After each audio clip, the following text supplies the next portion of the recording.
Donc, qu'est-ce que c'est qu'un scénario catastrophe? C'est quelque chose qui n'est que dans ta tête, que tu imagines.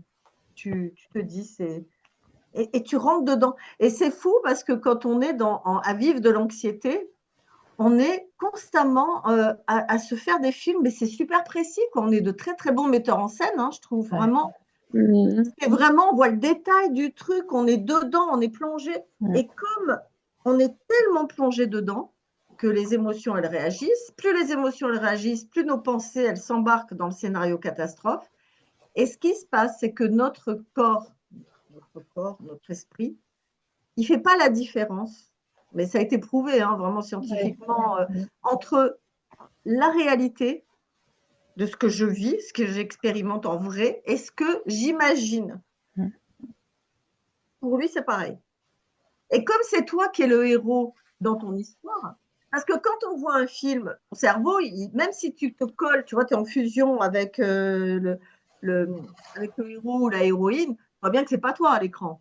Tu vois bien qu'il y a un écran, que ce n'est pas vrai. Donc, il y a toujours des moments où tu sors un petit peu de l'histoire. Il suffit que tu aies un peu soif, il y a un peu de bruit, ça te retourne, etc.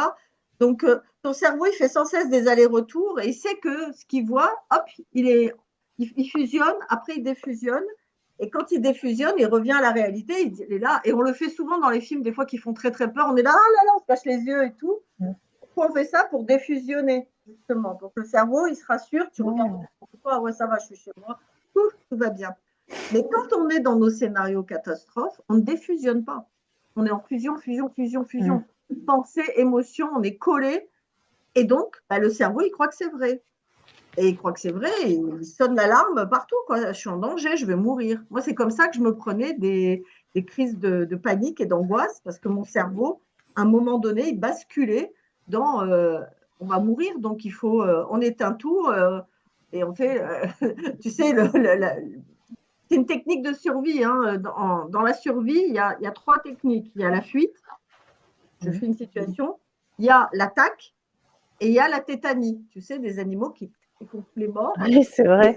Ben oui, mais oui, bien sûr. Il y a des moments, c'est intéressant de savoir faire ça. Parce que si tu ne dis pas que tu fais le mort, tu es dans la savane, pas quoi, un animal, il va passer à côté de toi, tu ne vas pas l'intéresser. Si tu fuis et que tu cours vite, tu peux lui échapper. Et si tu es fort, tu l'attaques. Tu n'as que 3 options, en fait. Et dans notre scénario catastrophe, on ne peut pas attaquer, puisqu'on est en train de l'imaginer. On ne peut pas fuir, puisqu'on est en plein dedans. Et donc, moi, ma survie, c'était la tétanie. Donc, c'est pour ça que je me prenais des crises d'angoisse et que je me sentais partir dans les… Et du coup, ça me ramenait à la réalité. C'est ce qui m'aidait à revenir, à être là, oh, qu'est-ce qui se passe? C'est pour ça qu'une technique, quand vous commencez à sentir que vous êtes embarqué dans un scénario catastrophe, c'est vraiment de respirer profondément. Pourquoi? Premièrement, parce que la respiration, ça ramène à soi, ça ramène au corps, ici et maintenant. Ça oxygène le cerveau aussi, parce que quand on est en scénario catastrophe, on ne s'en rend pas compte, mais on est en apnée. Souvent, on ne respire pas. Ou alors, on ventile, on respire qu'avec le haut du corps. C'est pas possible, quoi. Donc là, quand on fait respiration profonde, et une technique qui est très simple aussi, que j'avais expliqué dans le live que j'avais fait sur Facebook, c'est de prendre le temps de regarder autour de soi et de nommer dans sa tête ou même à haute voix des choses qui sont autour de nous.